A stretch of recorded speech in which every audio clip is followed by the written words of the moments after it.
This video is sponsored by VoxLink, a new social media app designed for tabletop gamers to help you find games in your local area. More about them later on in the video.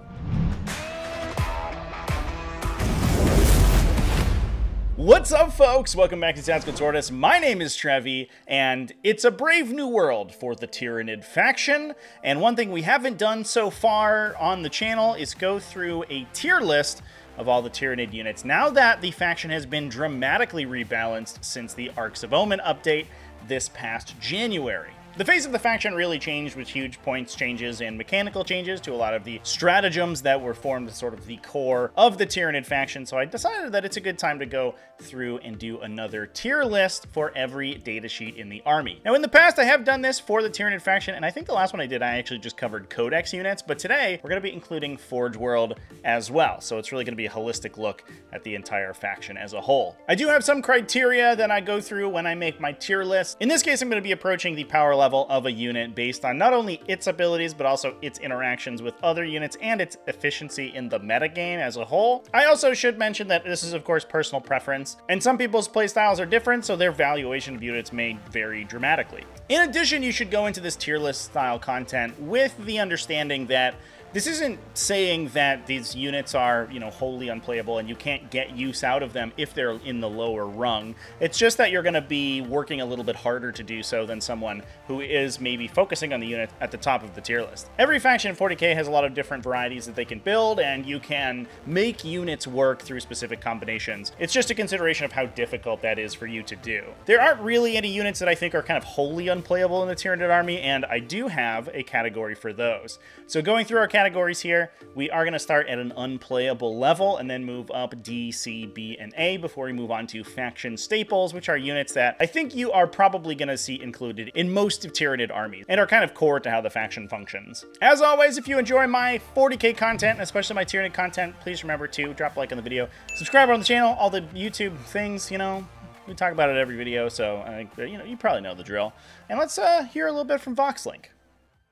If you're watching this video right now, you and I probably have something very important in common. We both spend way too much time on YouTube. We both like playing miniatures games. But there's one special secret ingredient that miniatures games need to be absolutely great: an opponent.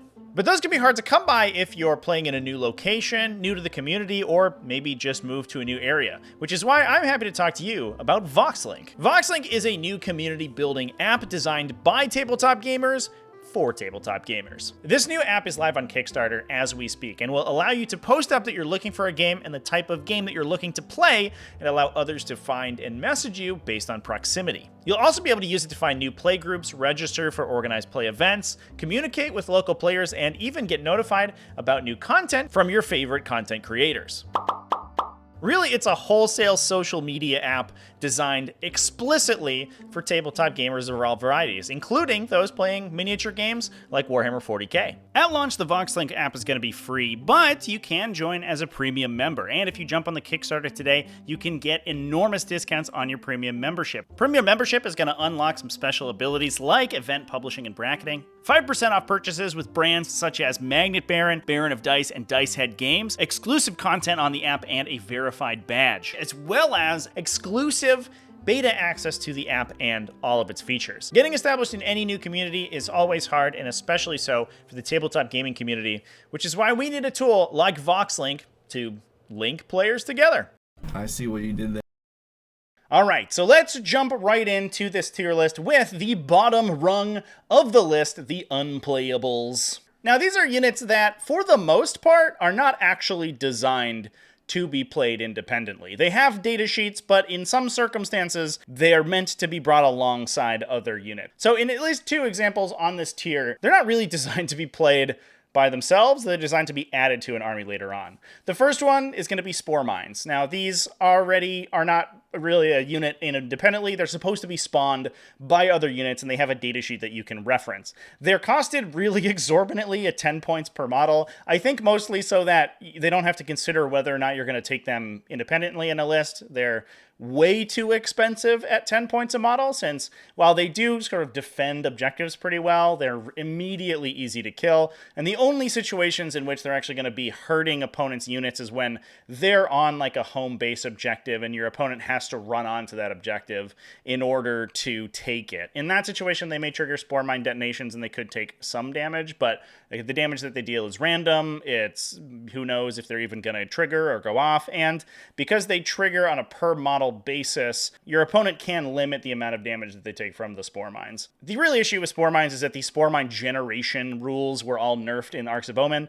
The ability to spawn Spore Mines was much too easy to obtain in the Nephilim season, so Spore Mines became super duper busted, mostly because the units that generated them were way too efficient, and instead of making them less efficient, they just make you pay for Spore Mines as they go into units, which makes most of those units also unplayable. Meotic Spore Mines are also in here. This is the Forge World version. It's basically the same thing. And then Ripper Swarms are also in here as well. Ripper Swarms in and of themselves are not actually that bad. They're just a 4-wound swarm, but they are relatively expensive and they don't do anything. But you can generate them from the Parasite of Mortrex or Gestation Sacs, and both of those effects are solid. Having extra models in your army for screening or doing mission actions or just sitting on objectives is totally fine, and I think that those abilities that generate Ripper Swarms by themselves are great, but I don't think that you will be taking Ripper Swarms in your army. There's better ways that you can spend points. Generally speaking, you can take 3 Ripper Swarms for 45 points or a Pyrovore for 40, and you're going to take the Pyrovore almost every time. Now, the last one in this category is going to be the first victim of that Spore Mine change.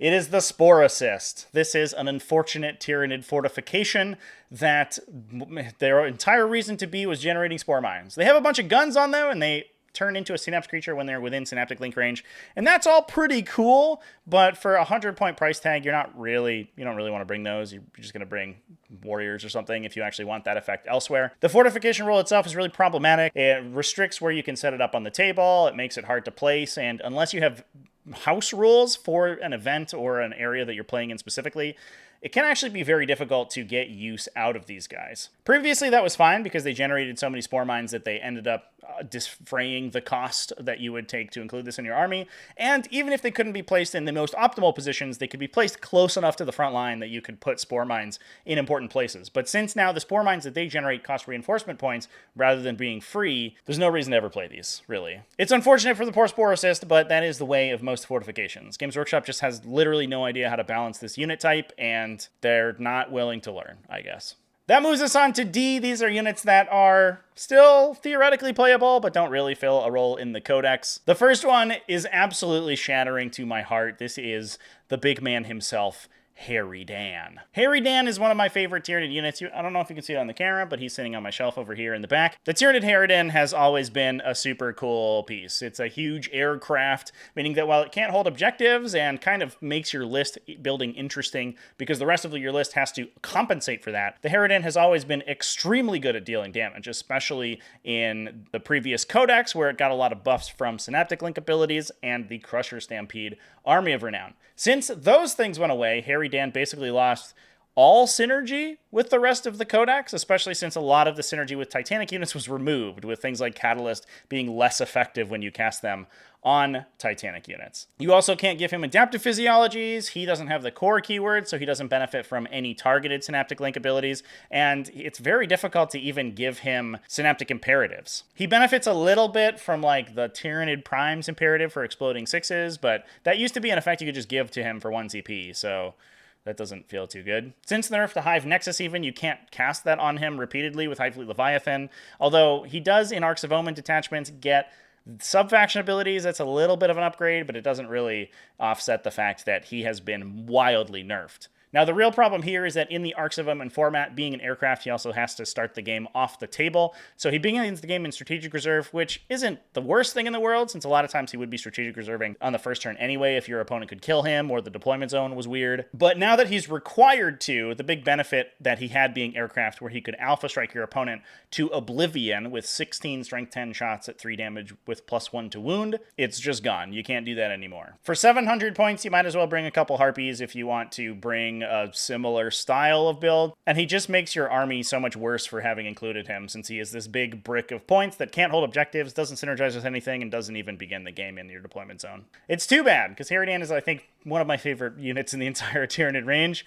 So here's hoping that 10th edition brings back these big monstrous boys. Next up is another casualty of the Spore Mine nerf. This is the Biovore.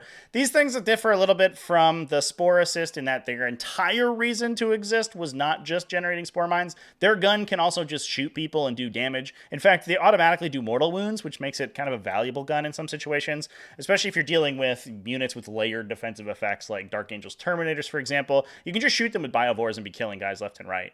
The downside is that you're spending a lot of points for those Biovores, and really the utility of them was to generate Spore Mines, and the reason that their points value is a little high.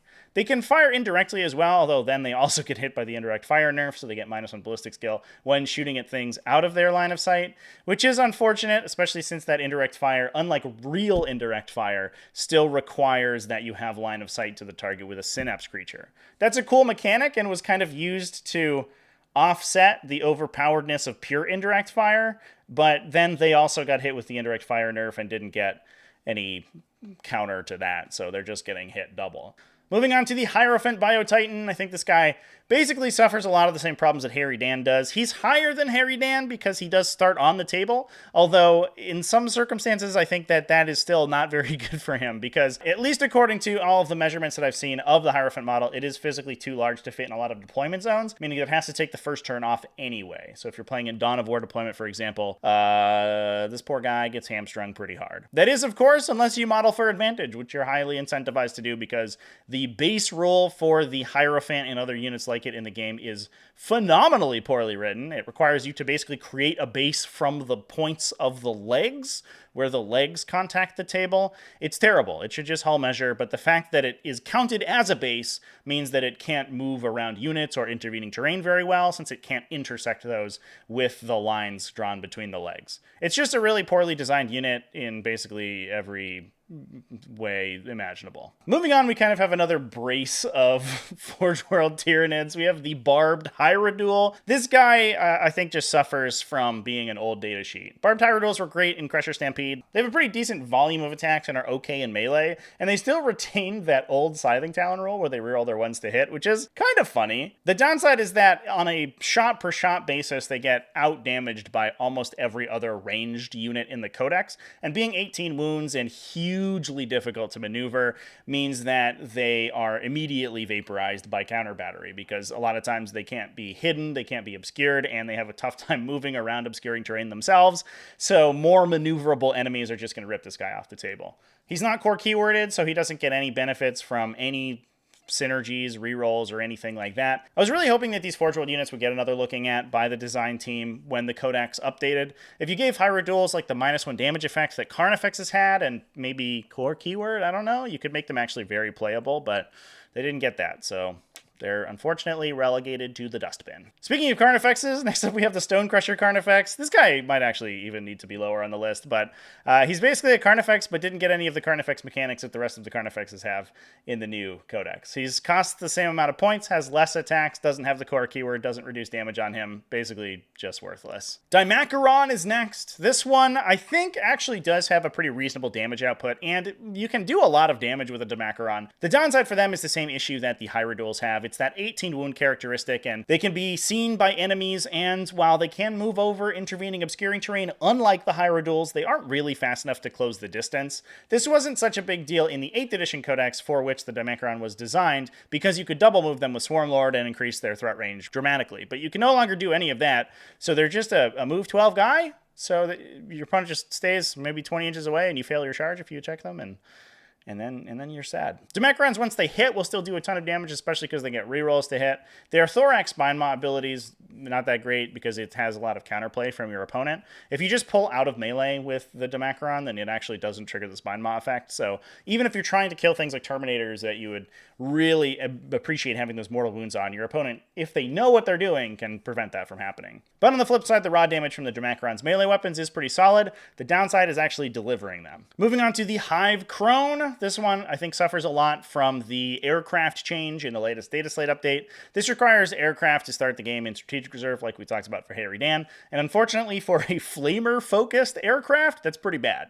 You need to be getting really up close and personal to your target to be able to shoot what you want with the Hive Crone, and unfortunately, that's difficult to do if they are screenable, which they are. The missiles are pretty okay, I guess, but generally you're going to be taking a Harpy for the long-range guns if you're playing a aircraft at all. Skyslasher Swarms are next, and I actually really like these guys. I played them a lot in the 8th edition Codex because they were great for secondary objectives, but there's not really any secondary objectives that you want to be scoring with them anymore. Not being infantry means that there's a lot of actions they can't do, and being a Move 12 unit has its advantages, but most of those advantages revolve around performing actions on far objectives or running to grab them. And unfortunately, Skyslashers aren't survivable enough to hold objectives and can't perform most of the actions that we're talking about. While the unit, I think, is fine, just being a Move 12 unit for 15 points a model, it's not too bad. They just don't really fill a role anymore. Hive Guard are next. These guys make me laugh every time I look at their datasheet. I even considered putting them in a list before I realized that they're just hampered by a lack of any support with the rest of the faction. Despite being ranged infantry, they don't have the core keyword, and their guns are hilariously underpowered for their points value. Impaler cannons do have indirect fire, which is pretty cool. They only have a 24-inch range, so they're not even that good at alpha striking people. Not to mention the fact that you have to have line of sight to your target with a Synapse creature to shoot them, just like the Biovores, which means that they're suffering basically 2 indirect fire penalties on top of each other. Oh, hey, it's Editing Trevi. I just want to make my point here clear that they do ignore the -1 ballistic skill from the indirect fire penalty because of their special ability, but they don't ignore the +1 save that the target gets, which means that AP2 characteristic is a little deceiving. Just a terrible unit. There's almost no reason to try to play these guys. Now, this might be a controversial one, but the regular Trygon's in a bit of the same boat. It's a unit that's focused around deep striking and doing a bunch of damage once it comes out of deep strike, but has very little support for actually deep striking. If you're going to be taking a unit like this, the other variants of this unit, the Moloch and the Trygon Prime, are much better because they can be made more efficient. The regular Trygon itself just doesn't really work too well. Now, the next of the Tyranid bugs is in here. I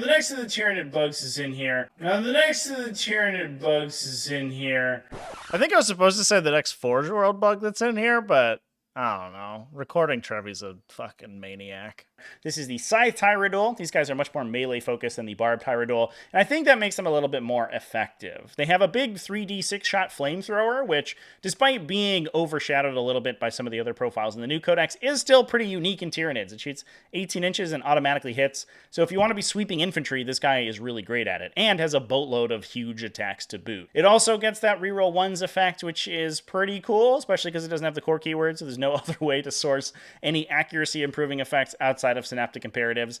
And being Move 12, it's relatively fast, although again it has a tough time getting around obstacles. I think of the Hierodule variants and almost of all the Forge World units, this is probably the best one still, just because it does unique things that very little else in the faction does, but I still think it's going to be tough for you to get use out of them. And that moves us on to C tier. These are kind of middling units that you might have to work a little bit to get use out of them, but for the most part, they're probably fine. The Haruspex is the first one. It's basically the same thing that we just talked about with the Scythed Hierodule, except that it doesn't have a gun, but it's much less expensive, and it can actually be obscured, so it doesn't immediately get vaporized as soon as the game starts. I think the archetype of a melee monster without a gun isn't great in Tyranids, and if you want it, there are much better ways to source that. Taking things like Hive Tyrants or Screamer Killer Carnifexes is much more efficient, and they're much easier to maneuver around the table than Haruspexes are. Haruspexes are slow, they try to be tanky, but they're not super tanky. They have some interesting healing mechanics, so if you want to dump all of your defensive shtick onto a Haruspex,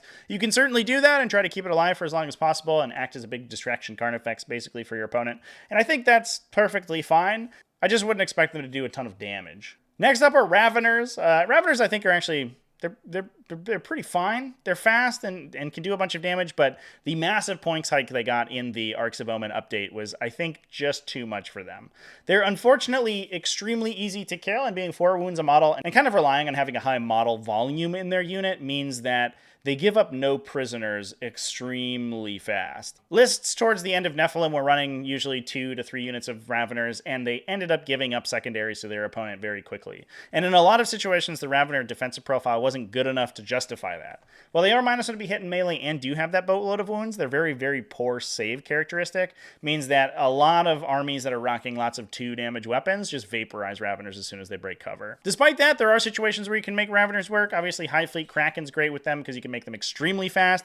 High Fleet Behemoth, actually, you can see some play with Raveners because you can push them to really high strength values and make them fight on death, so that poor defensive characteristic can actually kind of work for you. Still fine, but again, just expensive for what you get. Mucolid Spores are the next one. This is the only Spore unit that I think you can see play in. I don't really rate them too highly, but the one interesting part about them is that they have a 40mm base, meaning if you put them in the center of a home objective where your opponent can't really see them to shoot them, any unit coming in to contest that objective is automatically going to trigger the Mucolid Spore. Sometimes you see these guys in lists just to punish units for coming in and trying to steal objectives away from you, and I think that's kind of cute, but again, I don't know if it's all that efficient. I would honestly rather be spending more points on objective secured units to prevent those objectives from getting flipped entirely, instead of spending points on units that kill themselves to try to kill the opponent, but to each their own.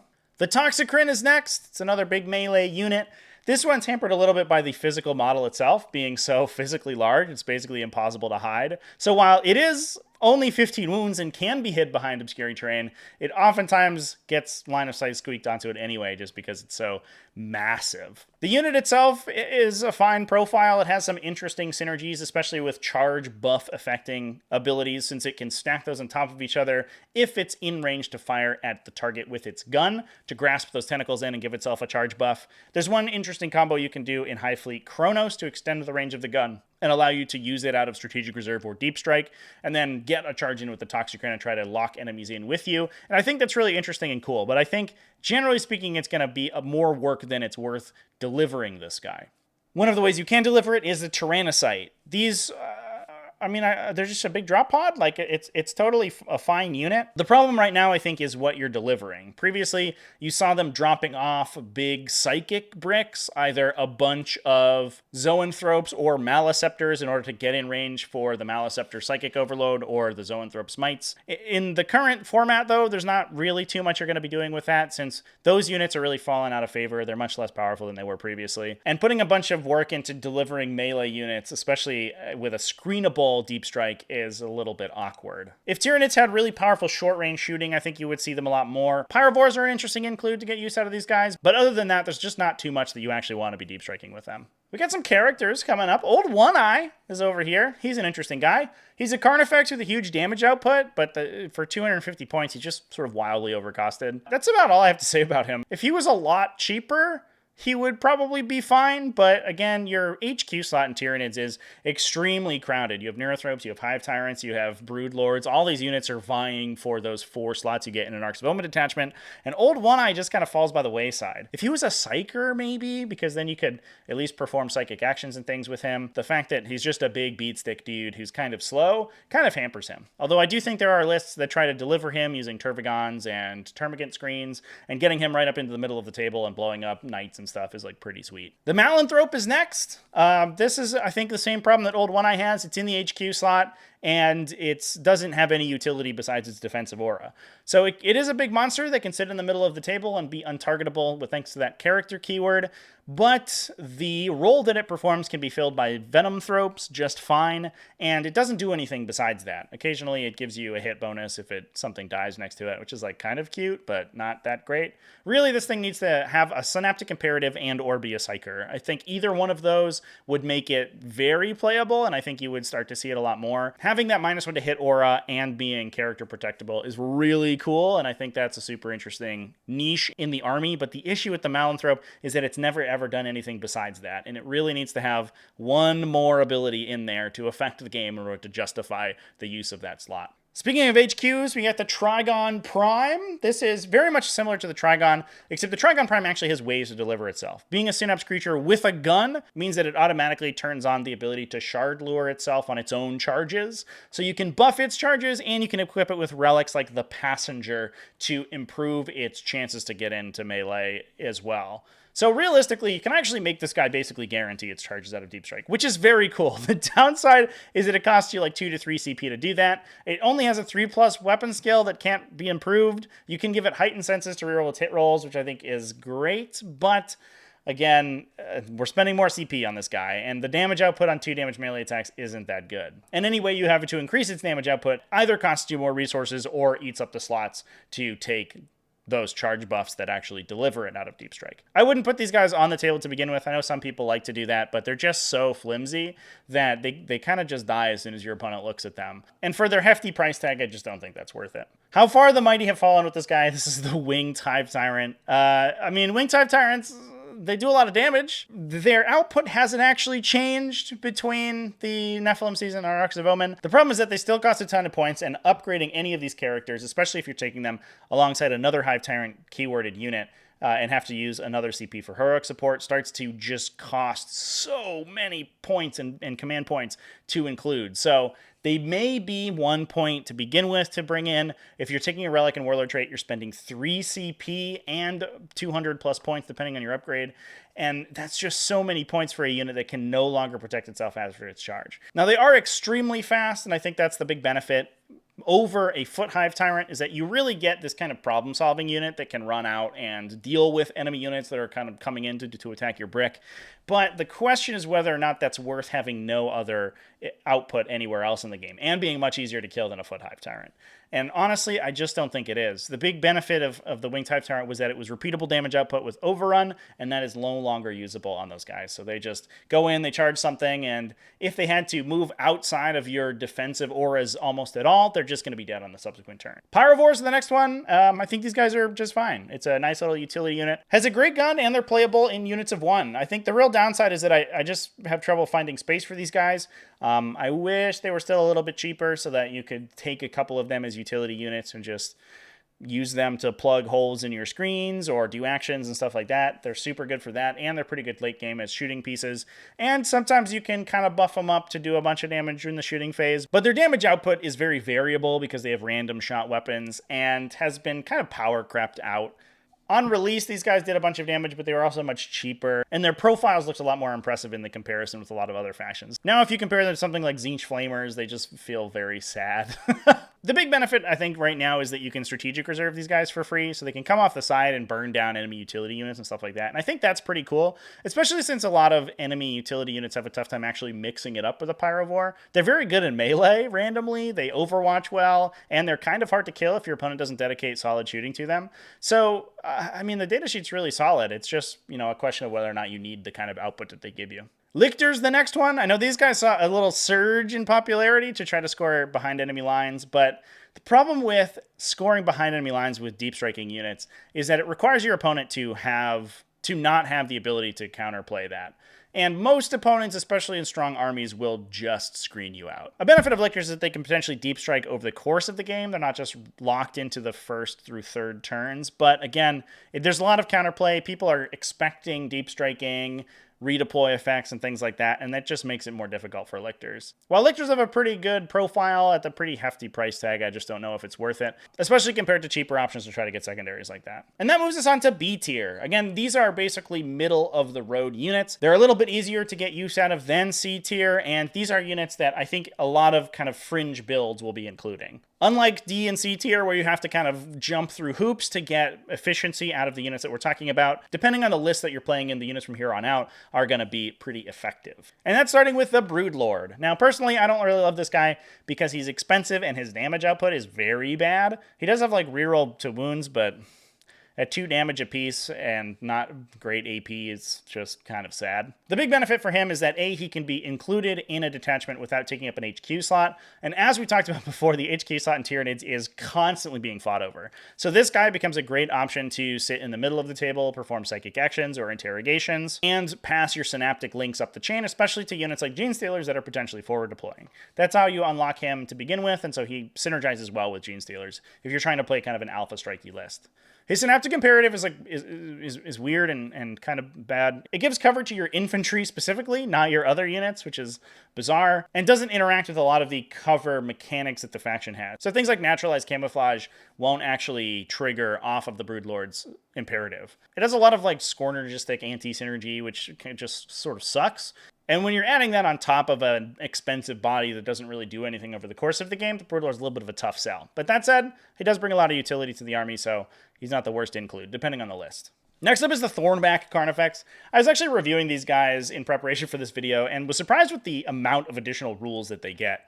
The real downside of the Thornback is that you can't really choose their ranged weapon. Either they get Death Spitters or a Barbed Strangler. You can't switch them out for anything more interesting. If they could take Venom Cannons, I think you would see them basically exclusively over the standard Carnifex loadout. The problem is that that Barbed Strangler 2 damage profile is just not super useful right now. And while they do ignore cover and get a rending effect, which is very cool, the middling AP of the Barbed Strangler kind of hampers them. With a lot of -1 damage effects in the game right now, too, 2 damage just sort of mostly sucks. But on the flip side, they get access to Enhanced Senses, which is pretty good. They don't cost that much more than a regular Carnifex, and they're actually dramatically better in melee because they have Kite and Thorns built in. I actually really like the Thornback Carnifex. I just wish they didn't have to take that crappy Barbed Strangler. Next up are the brainy boys, the Zoanthropes. These guys were so strong at the end of Nephilim, and honestly, the design of the Tyranid faction is built around the existence of Zoanthropes. Their Synaptic Imperative, I think, is probably hands down just the best one in the entire codex. They'll give you a 5+ invulnerable save, a 4+ invulnerable save to monsters that are in Synaptic Link range, and they made a lot of Tyranid builds viable. Whether that's the infantry bricks that were getting the 5+ invulnerable save from Hive Nexus, from Hive Fleet Leviathan, or the monster bricks that were using them for 1 turn of just extremely enhanced resilience. They made a lot of Tyranid builds tick, and the problem right now is that they're just so incredibly expensive at 210 points for a unit of 3. It's so difficult to try to include them in a list. While I don't think they are unplayable, and I think a lot of lists that require that pulse of invulnerable saves will go out of their way to include them, I wish that another tack had been taken to try to nerf them. Giving them a scaling points value or putting a restriction on the number of units you could take is probably a more elegant solution than just increasing their points value. The real problem is that the mortal wound output from Zoanthrope units is very, very strong, and that's why they're being upcosted. And the issue is taking 2 or 3 units of Zoanthropes did a ton of additional damage in the psychic phase that many armies couldn't deal with. So now they're too expensive to spam, and in many cases too expensive to include one of. So you only really bring them if you really need their Synaptic Imperative. Otherwise, just paying more points for more HQ choice Psychers is basically going to be the way to go if you need more Psychic casts or Mortal Wound output. One of those other options for Mortal Wounds is the Maleceptor. This guy similarly has seen a lot of nerfs, but brings with him a pretty solid Synaptic Imperative that is, in some situations, really useful, and a very resilient body. He's got that invulnerable save built in, so you're not relying on the Zoanthrope Imperative, and he does a bunch of mortal wounds in the psychic phase. The melee output is not that great from these guys, but oftentimes they can hit as hard as other units, especially once they get stuck into a prolonged combat, because they're also going to be piling mortal wounds onto their opponent over the course of the psychic phase with their psychic overload. These guys are still the heart of the psychic spam combo, and I think Maleceptors are still very playable. I just don't feel like they're quite as efficient as they were upon release. Despite massive repeated nerfs, you can't keep a good Harpy down, and so we have the Harpy as the next one. These guys have seen so many changes over the course of the edition. They've gotten massive points increases. Their Spore Mine ability has been all but removed. Now that you have to pay reinforcement points to spawn Spore Mines, and they got that aircraft change where now they have to start the game in Strategic Reserve. But honestly, the fact that their Strategic Reserves are free is actually kind of okay for Harpies. A lot of times I'd see Tyranid players in the previous versions of the Codex drop their Harpies on the table and either go second and have them be shot off by superior gun lines, or go first and run them into their opponent's deployment zone and get them killed by flying melee infantry. And you just can't do that anymore. So I think the change is actually going to force players to play their Harpies correctly, which is basically to use them as a big gunboat that has extreme maneuverability. The fact that they're a bomber and the nerfs to bombers with the change to aircraft does make them significantly less good at doing damage, especially since you basically can't play the Venom Cannon variant anymore, since the upgrade to take Venom Cannons costs 60 points. You're only going to be rocking Barbed Stranglers, and while I did just poo-poo the Barbed Strangler in the Thornback entry, these guys have 2 of them, which overcomes a lot of the downsides that Barbed Stranglers have. They also have that on top of a Stinger salvo, so they actually do a lot of anti-infantry shooting, and the long range and maneuverability that the Harpy brings you is actually pretty solid. I talked recently about a list with 2 Harpies in it that won a GT. Alongside those Zoanthropes, you can keep the Harpies off the table, save the Zoanthrope Imperative for round 2 when the Harpies jump in, and basically just force your entire army down your opponent's throat. And they usually don't have the resources to deal with everything in front of them and also the Harpies at the same time. And if you can get 2 good turns of shooting out of a Harpy, you're probably going to make its points back. They're still pretty efficient on a points per damage basis. The Tyrannocyte is the next one. This one's a lot more straightforward. Personally, I don't really like them because they're pretty high variance, but for a T8 17 wound profile, they're actually very cheap if you don't pay for any upgrades on them. In some factions that bring you territorial instincts, they're one of the most efficient ways to get 5 model objective secured monsters into your army, and you can bring a bunch of them alongside other T8 monsters like Maliceptors, and a lot of opponents just simply don't have the beef to kill them. While their damage output isn't that great, there's a lot of situations where having a high volume weapon is going to be pretty solid, so I actually think that these guys are relatively playable. Up next is the Parasite of Mortrex, or a Parasite of Mortrex, I guess. These are incredibly effective utility units. They can drop Alien Cunning on them since they can be upgraded with Relics and Warlord traits, and they can run out and grab objectives, perform actions with the best of them. They're also Synapse creatures that are extremely fast, so they can plug holes in your Synaptic Link to pass buffs along the table from your backline Neurothropes and other support creatures to the frontline guys in the front,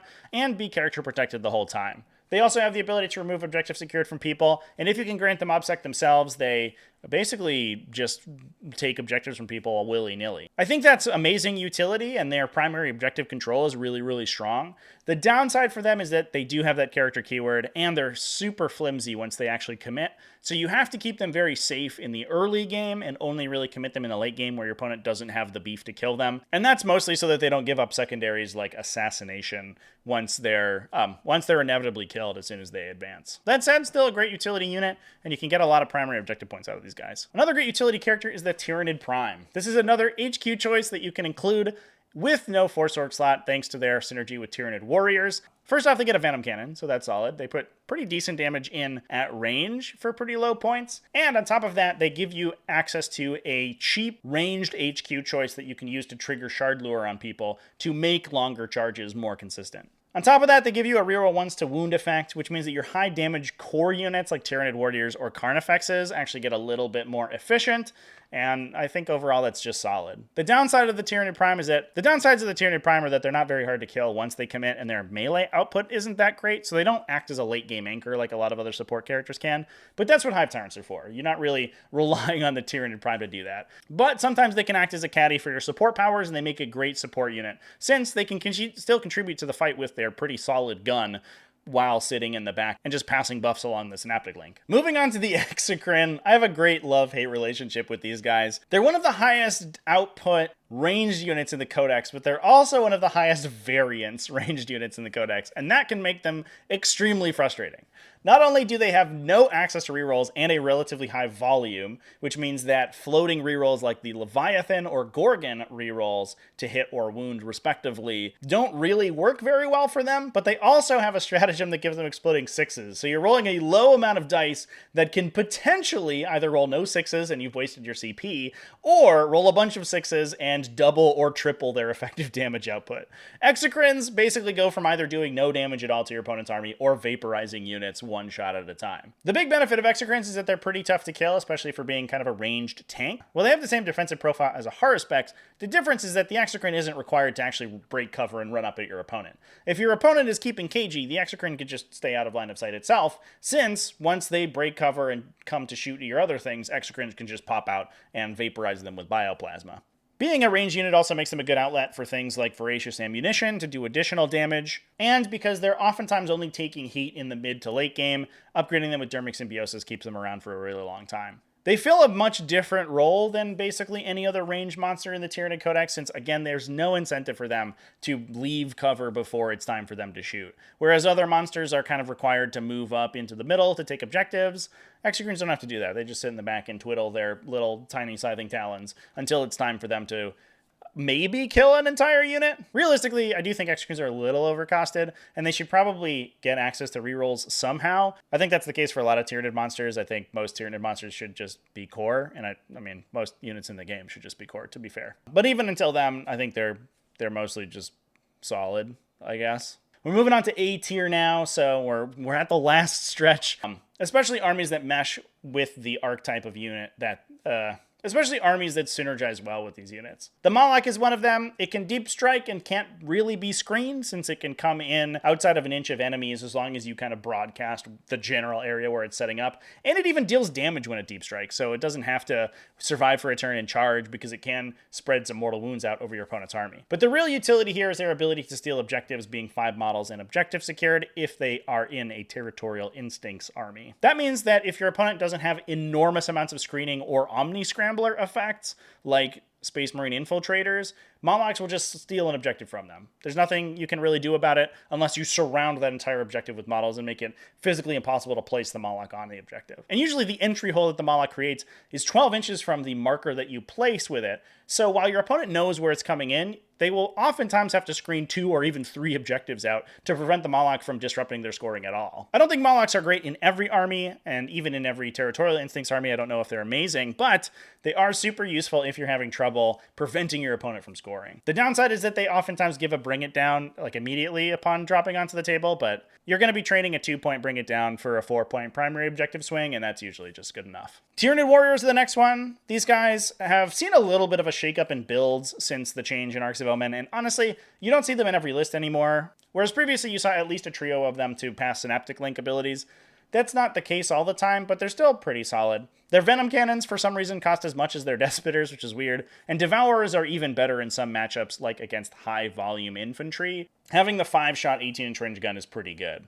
They can even be kitted out for pure melee now, where you're running Scything Talons and or Rending Claws, alongside sub-faction abilities like Behemoth that increase their strength dramatically. I wouldn't say Tyranid Warriors are the powerhouses that they were in the previous season, but they're still just a solid unit, either as a utility unit to sit in the back and shoot people and pass abilities and contribute their Synaptic Imperative, or as a primary melee unit that is the focus of your offensive buffs. Death Leaper's the next one up. This is the character Lictor, who has a lot of targeting restrictions, especially if she's on terrain, cannot be shot by enemies that are outside 12 inches of her, meaning that she a lot of times doesn't need character screening. She can just sit on an objective in your backline and be immune to your opponent's entire army, and that's great. The big benefit of Death Leaper is that she can take Alien Cunning as the locked-in Warlord trait, and is one of the better places for it anyway. She's a solid melee combatant. Basically no trash unit in the game can hold a candle to her, and she even beats up like vehicles and characters very well. And being a Lictor with the ability to advance and perform actions, if she has that Alien Cunning,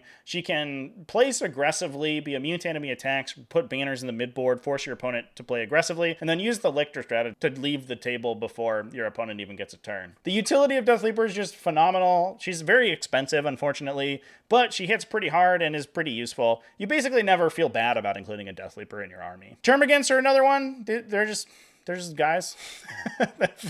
They fill the troop slot if you need that, and they do utility stuff. They can screen good, they do actions, they're objective secured, and occasionally are kind of hard to, especially if your opponent has trash clearing like AP0 weapons. A lot of times a Termagant in cover will just simply not die, and they're actually extremely difficult to remove if they're in a naturalized camouflage subfaction, since they go to a 3+ save in light cover. The big synergy with them is with the next unit, the Tervigon, and while I don't think it's quite as powerful as it was in the previous season, that combo is still going to be the heart of a lot of Tyranid builds. This one, you're basically only including next to Termagants because the two are kind of inseparable. The Tervigon is untargetable while within 1 inch of Termagants as long as the Termagants are in front of it, and can regenerate units back to that Termagant unit, or once per game generate a unit for free, not costing any reinforcement points. That means if you're bringing a huge swarm of 30 to 60 Termagants, a Tervigon's almost a must-have to keep those units topped up, and you can basically stat check your opponent by dumping a bunch of defensive effects like Catalyst and the Zoanthrope Imperative, especially from Hive Nexus and Hive Fleet Leviathan, which also gives them Stalwart,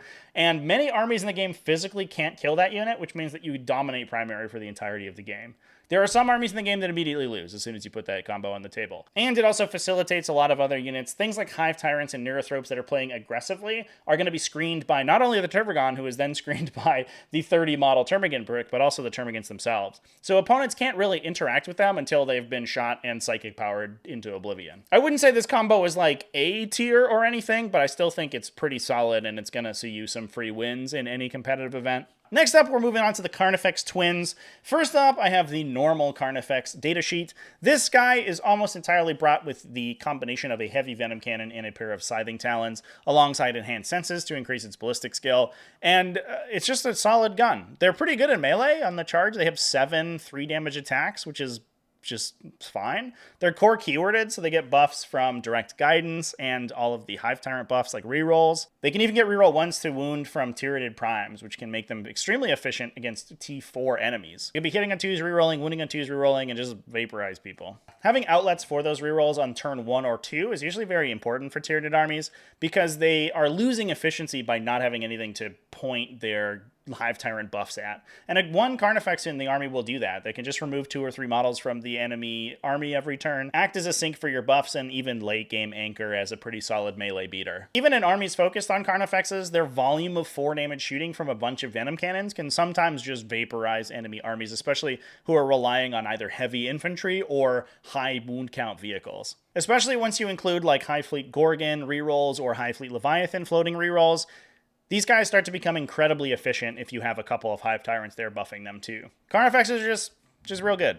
I don't have much else to say about that. They're just the probably best caddy in the game for a heavy Venom Cannon. Next up, we have the Screamer Killer Carnifex. This one might be a little bit of personal bias happening here, but I think Screamer Killer Carnifexes are one of the better datasheets in the entire codex. They have the same defensive profile as the regular Carnifex, which honestly is a slightly harder to kill than their points value is probably worth. For 140-ish points once they're upgraded, these guys are T7, have -1 damage, a 2+ save, which often means that they're saving on 4s and 5s even against decent AP enemy shooting. If you give them Sporocyst, they go to a 1+ save, and most enemies can't one-shot them, which means they usually take 2 or 3 or sometimes even 4 times their points value to remove, which is a very solid defensive profile. For Screamer Killers, that's even scarier because at a ridiculous speed of 10 or 11 if you've upgraded them with adrenal glands, if your opponent can't kill all the Screamer Killers that are going to come get them, whatever Screamer Killers are left are probably going to be in charge range and basically vaporize anything they touch in melee.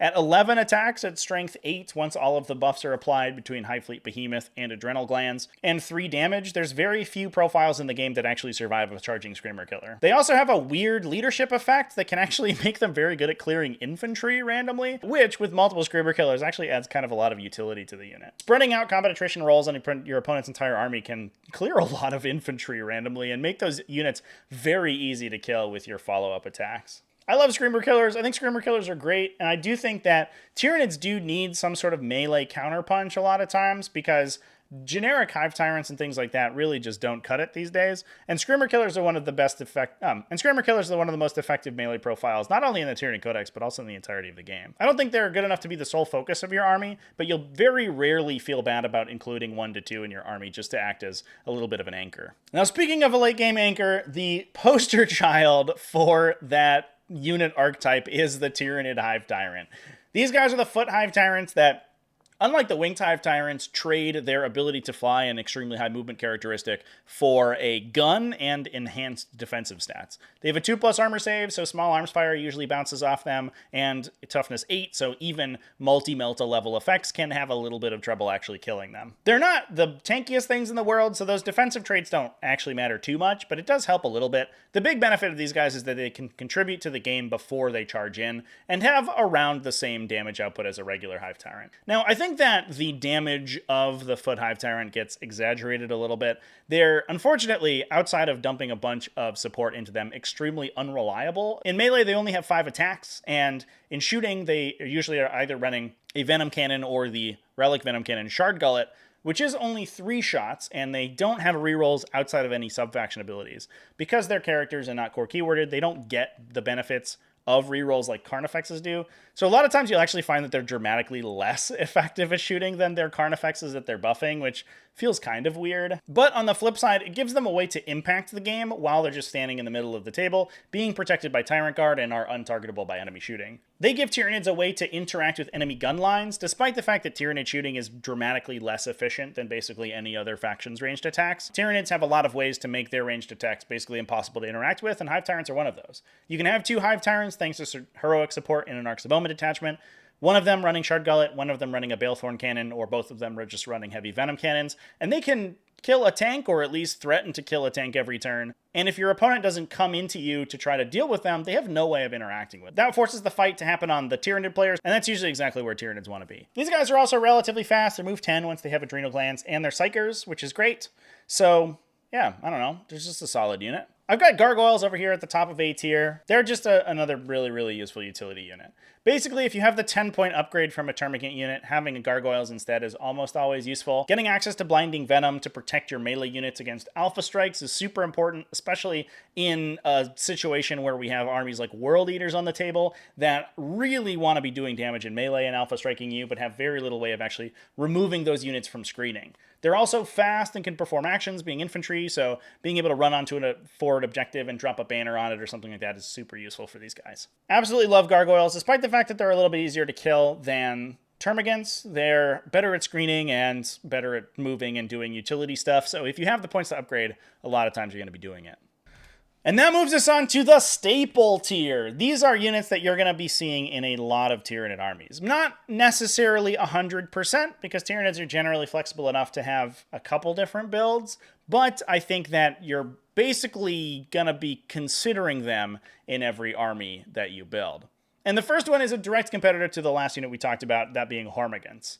They're the same points value as Gargoyles. They're better in melee, a little bit slower, and don't have the fly keyword, but they do get access to Bounding Advance. This lets them move 16 inches and then charge, which makes them one of the better units in the army at primary objective control. They can run onto enemy objectives, charge them, kill enemy chaff units, screen very effectively, prevent enemies from moving forward or performing actions on their objectives, or just trade for control of the middle of the table. There's a lot of armies right now even focused on Hormagaunts doing melee damage, with sub-factions like High Fleet Behemoth or High Fleet Gorgon buffing their melee output pretty significantly. They're just solid, they're a very good utility unit, kind of hard to kill in some situations thanks to that 5+ save and maybe access to naturalized camouflage. Extremely fast and objective secured and just very good. If you have the points to upgrade Termagants, a lot of times you'd be looking at Gargoyles first, but if you want the melee output and the enhanced survivability, Hormagaunts are also extremely strong. The next one might be a little bit of a controversial pick, because it is Swarmlord. This might also be a little bit of personal preference, but in my opinion, Swarmlord is now the best of the Hive Tyrants. And that's a lot because the damage, and that's in large part due to the fact that the damage output of the Tyranid Codex has moved away from ranged attacks and mortal wounds to being more focused on melee engagement. And Swarmlord is the best Hive Tyrant at buffing those melee attacking units.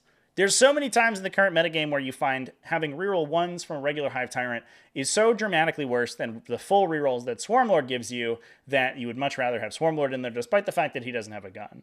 He is the best Hive Tyrant at fighting, especially in High Fleet Behemoth. He's strength 10, AP 4, 3 damage with 9 attacks.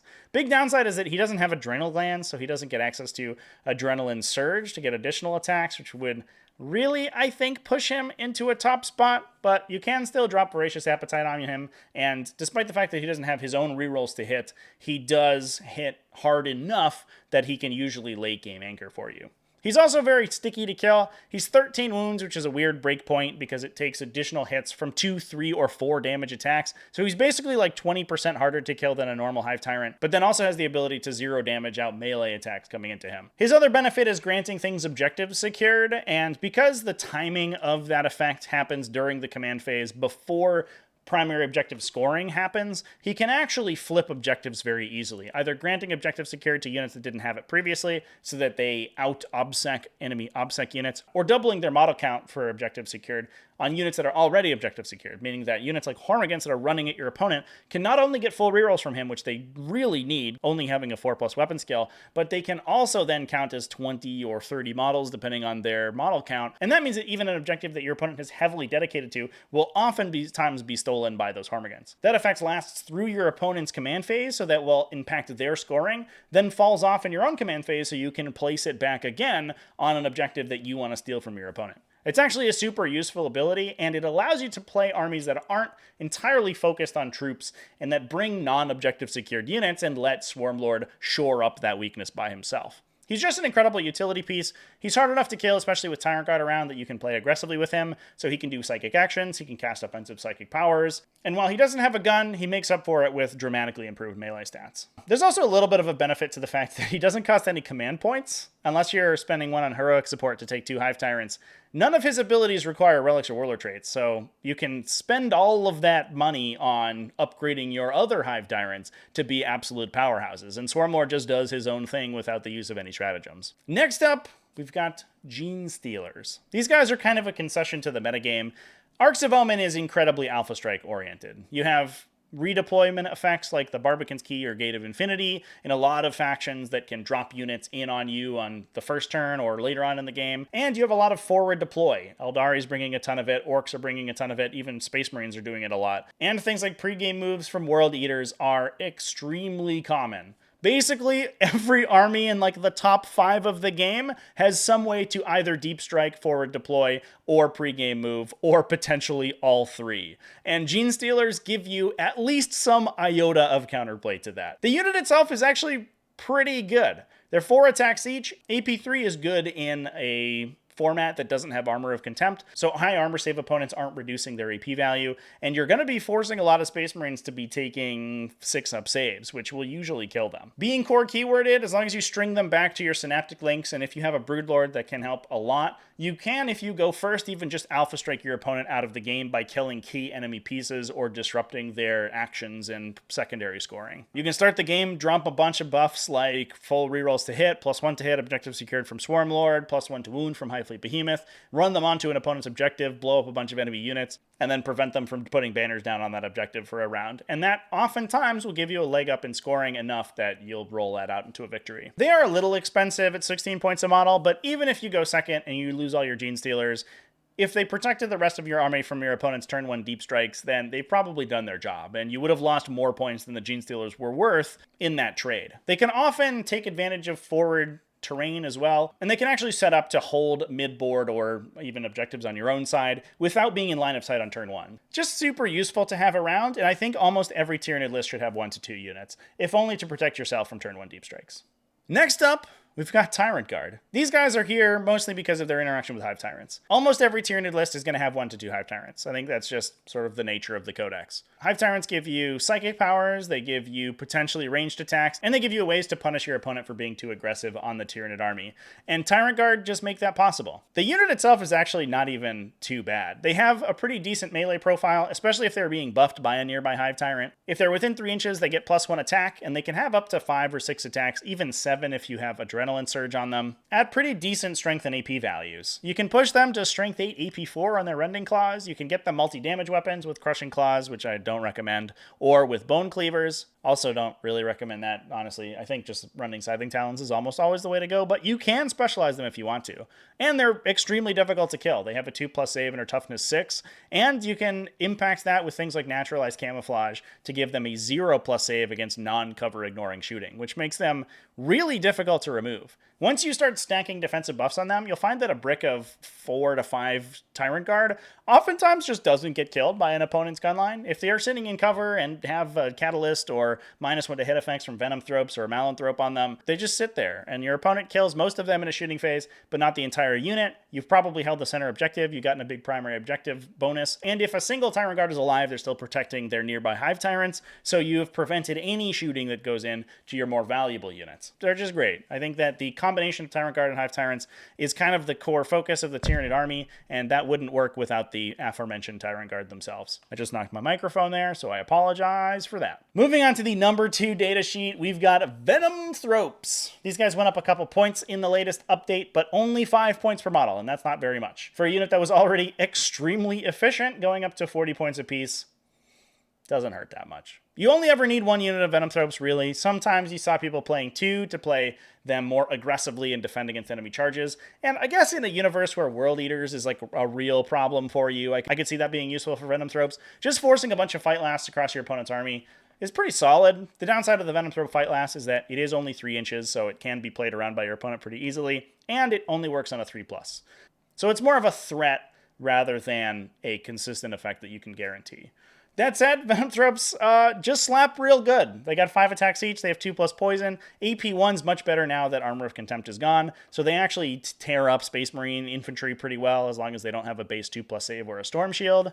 They get bonuses to Cranial Feasting, something they share with Gene Stealers actually, which I didn't mention earlier, which is pretty relevant because that's the only good Tyranid faction-specific secondary. And more importantly, they give a huge -1 to hit effect to basically everything in your army. This works on everything that isn't a Titanic unit, so it doesn't matter what keywords they have. You can use it to protect your infantry bricks, you can use it to protect your monsters, you can use it to keep your Tyrant Guard going a little bit longer. And that's really what you're bringing them for. The other stuff is gravy, and the fact that the unit only costs 120 points for all of those buffs means that there's just basically no reason not to take them. Unless you're bringing an army that's very focused on staying out of line of sight or something like that, and you're never going to consider a situation where you're going to break cover and run at your opponent, then I would always take a unit of Venomthropes. And last but certainly not least, I think the only unit on this list that I would take in every single Tyranid list. I don't really think that there's another unit that I see or expect to see in every list here. Here's the number one unit in the Codex, the Humble Neurothrope. The fact that these guys didn't get nuked by nerfs in the latest data slate update really shocked me. For 110 points, you get one of the hardest characters in the game to kill. They have a 3+ invulnerable save, 6 wounds for some reason at a reasonable toughness, and can heal themselves when enemies take mortal wounds in their vicinity. This means they can kind of just like wander around the table, and even enemies with powerful sniper effects will have a tough time killing the Neurothrope, and then at that point you can just heal them back up to full over the course of a couple turns. Playing multiple Neurothropes and like cycling them out into line of sight and making sure your opponent can't one-shot them and then you just heal them back to full can really frustrate opponents trying to take character killing secondaries. Even if you're running 5 characters, as long as some of them are Neurothropes, you're probably unlikely to give out the maximum points on something like Abhor the Witch or Assassination. On top of that, they're maybe one of the best psychers in the game, especially for their points cost. They have a built-in +1 to cast, can get an additional +1 to cast from Resonance Barb, and they warp siphon either themselves or a Hive Tyrant, which is pretty good. To roll 3d6 and drop one of your choice in order to cast a spell, meaning that not only does it improve your chance to get the spell off, but it also reduces your chance of perils of the warping, since you can just pick the dice that don't perils you. Although it does feel like they end up rolling a lot of triple ones once you get warp siphoned. I think that's maybe just confirmation bias. The only downside is that they're in the HQ slot. If these were elites, you would see 3 of them in every single Tyranid. But because they're competing with units like Hive Tyrants and the Swarmlord, it's hard to fit all 3 into a list all the time. They give you a free Zoanthrope unit that doesn't take an elite slot, but I find myself wishing it was the other way around, and including the expensive Zoanthrope unit gave you a free slot for a Neurothrope, which would make Zoanthropes much more palatable at 210 points. Unfortunately, that's not how it works, but I think it's fair that Neurothropes have one weakness. Regardless of that, you should be playing at least 1 in your list in order to consistently get your buffs like Catalyst and Onslaught off. 2 of them is also acceptable. Oftentimes I like to run 1 with the Resonance Barb and actually play that one a little bit more aggressively so you can get Warp Ritual or Psychic Interrogation off almost automatically. And that also, in the matchups where you want to be getting Psychic Interrogation off, increases your chance of getting command points back, which is one of the few ways that Tyranids have to actually regenerate command points. Even if you're just using it offensively, it gives you more chances to Super Smite, and these things Super Smite very often, thanks to Warp Siphon. Oftentimes, if I have the HQ slot remaining, I will find myself taking a 3rd as well. You can run Alien Cunning on these guys so they can drop banners down, and they can play very aggressively because once their screening monsters or infantry units are dead, there's very few enemy armies that can also kill a Neurothrope on top of that, and 5 objective secured models on an objective in the center will often be enough to flip control of the middle and give you 1 or 2 12-point primary turns. I think Neurothropes are great. They're just really good at casting spells, man. And that's it! That's every single Tyranid unit. Oh, this video's long. This is going to be a while to edit. Whoa, boy. Big thanks for watching all the way to the end. I'd love to hear what you think about this tier list and if there are any different places that you would put units, and if maybe you just vehemently disagree with what I said on a visceral level and you want to throw death threats at me for rating Harry Dan as unplayable garbage. Believe me, I also want to throw death threats at myself for that. I just feel so dirty. Anyway, big thanks to everybody who supports the channel, including VoxLink. Please go check them out on Kickstarter at the links down below the video and in the video description. And people who support on Patreon at patreon.com/tacticaltortoise, YouTube channel members, and Twitch subscribers. All you people are great, and I love you. Remember to keep it classy, folks, and have happy wargaming.